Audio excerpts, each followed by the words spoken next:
O Anti-Édipo, de Gilles Deleuze e Félix Guattari. Capítulo 2. Psicanálise e Familismo. A Santa Família. Parte 1. O imperialismo de Édipo. Parte 1.1. Seus modos. Em sentido restrito, Édipo é a figura do triângulo papai, mamãe, eu, a constelação familiar em pessoa.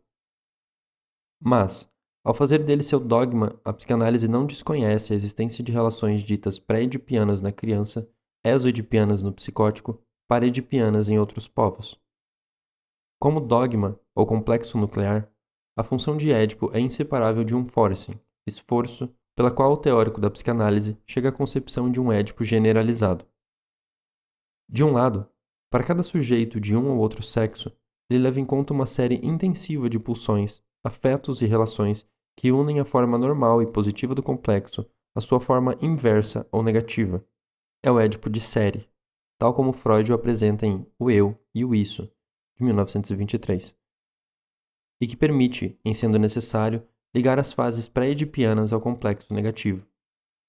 Por outro lado, ele leva em conta a coexistência e extensão dos próprios sujeitos e suas múltiplas interações.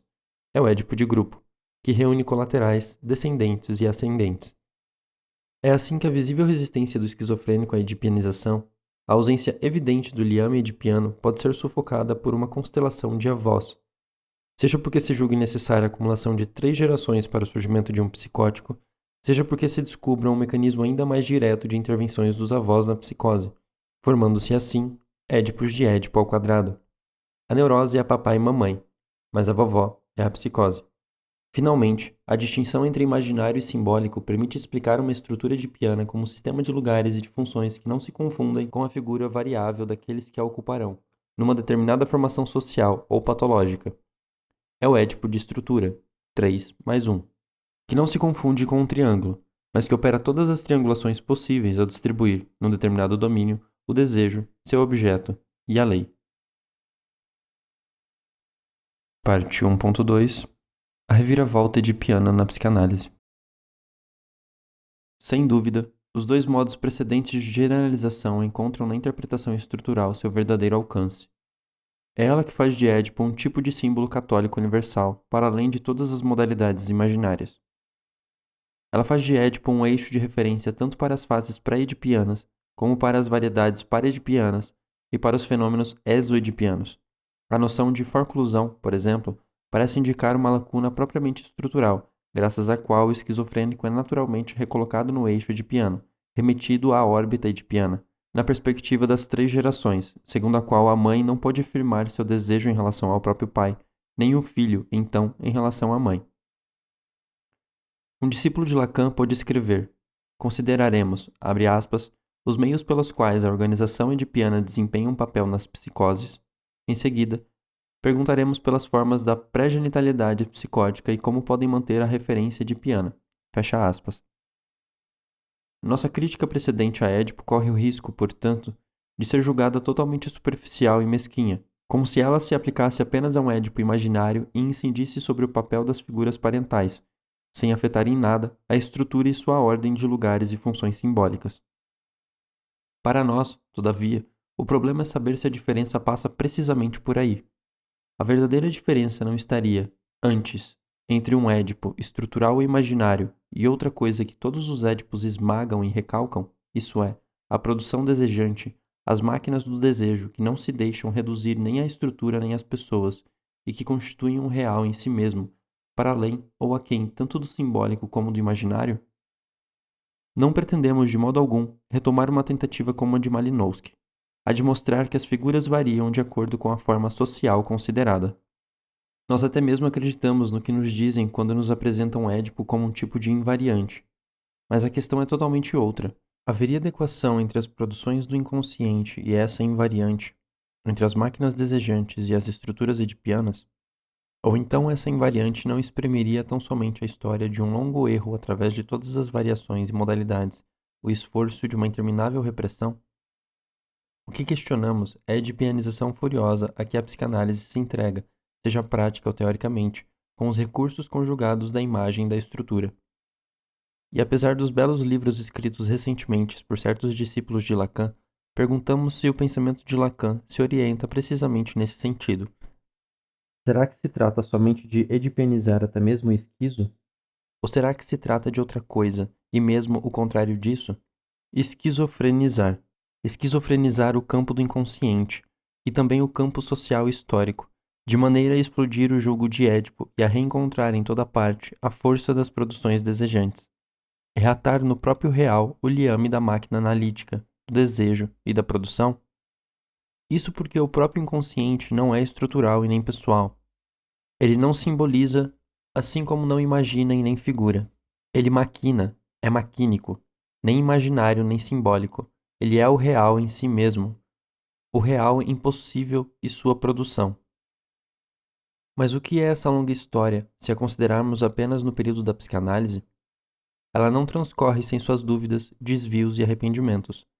Laplanche e Pontalis notam que Freud descobre o complexo de Édipo em 1897 na sua autoanálise, mas que o formula teoricamente apenas em 1923, em O Eu e o Isso, e que, nesse entretempo, Édipo tem uma existência sobretudo marginal, abre aspas, isolado, por exemplo, num capítulo à parte sobre a escolha de objeto na puberdade, 3 ensaios sobre a teoria da sexualidade, de 1905, ou sobre os sonhos típicos, a interpretação dos sonhos, de 1900, fecha aspas.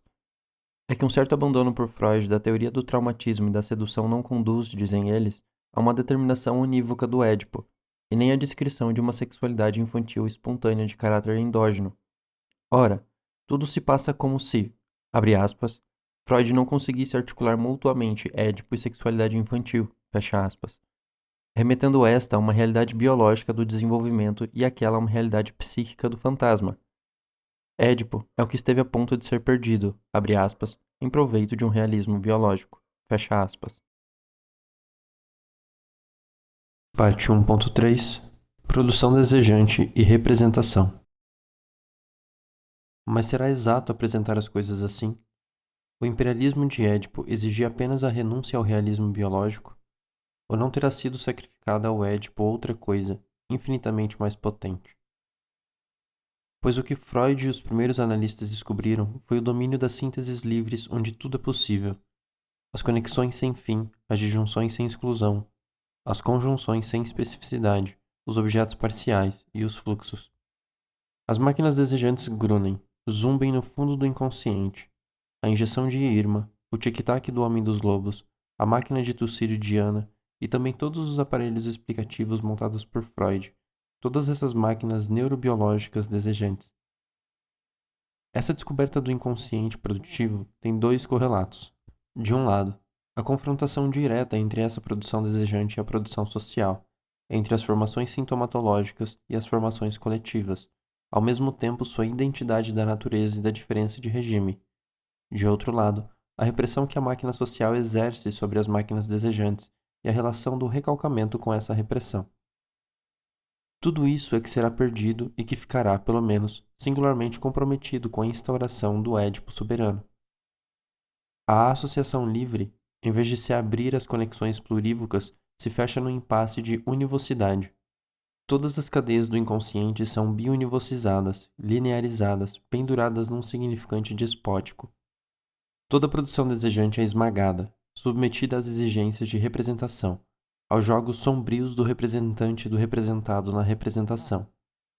Aí está o essencial. A reprodução do desejo é substituída por uma simples representação, tanto no processo de cura quanto na teoria. O inconsciente produtivo é substituído por um inconsciente que sabe apenas exprimir-se, e exprimir-se no mito, na tragédia, no sonho.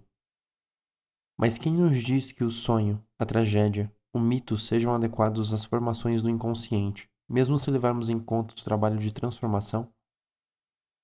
Grodeck, mais do que Freud, permanecia fiel a uma autoprodução do inconsciente na coextensão do homem e da natureza. É como se Freud tivesse recuado frente a este mundo de produção selvagem e de desejo explosivo. Quisesse introduzir aí, a qualquer custo, um pouco de ordem, a ordem clássica do velho teatro grego. O que significa dizer? Freud descobriu Édipo na sua autoanálise? Foi na sua autoanálise ou na cultura clássica goetiana?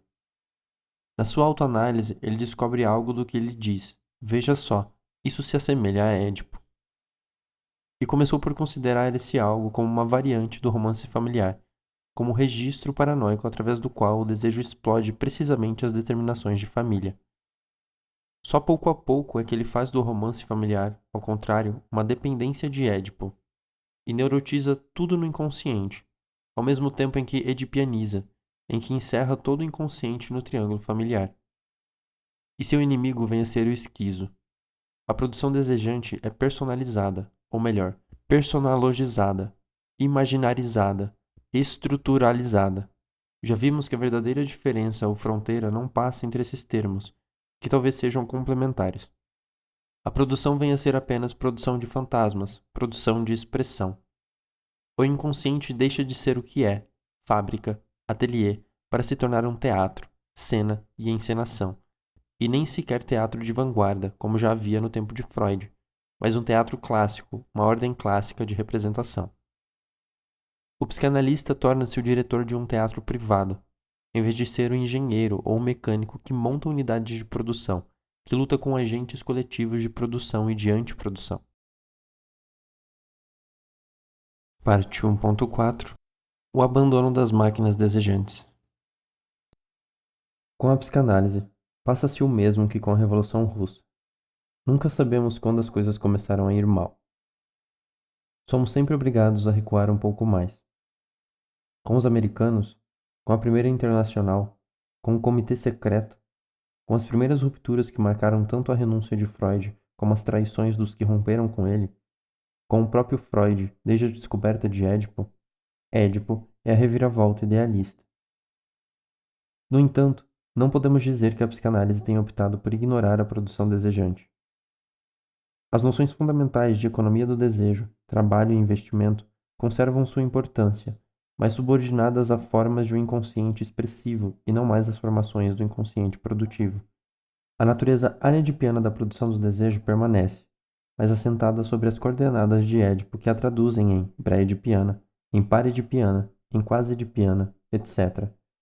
As máquinas desejantes estão sempre aí, mas só funcionam atrás das paredes do consultório. Atrás do muro ou nos bastidores. É este o lugar que o fantasma originário concede às máquinas desejantes quando ele tudo assenta sobre a cena edipiana. Nem por isso elas deixam de fazer uma algazarra infernal, a tal ponto que o próprio psicanalista não pode ignorá-las. Mas sua atitude é, sobretudo, de denegação. Sim, tudo isso é verdade, mas, apesar disso, não deixa de ser papai e mamãe. Está escrito no frontão do consultório: deixa tuas máquinas desejantes à porta. Abandona as tuas máquinas órfãs e celibatárias, teu gravador e teu pequeno velocípede. Entra e deixa-te adipianizar. Tudo decorre disso, a começar pelo caráter inenarrável da cura, seu caráter interminável altamente contratual, fluxo de palavras em troca de fluxo de dinheiro. Basta, então, o que chamamos de um episódio psicótico, um clarão de esquizofrenia. Trazemos um dia nosso gravador ao consultório do analista. Stop. Intrusão de uma máquina desejante. E tudo é subvertido. Quebramos o contrato. Não fomos fiéis ao grande princípio da exclusão do terceiro. Introduzimos o terceiro, a máquina desejante em pessoa. Porém, todo psicanalista deveria saber que sob Édipo, através de Édipo e atrás de Édipo, é com as máquinas desejantes que ele há de se confrontar.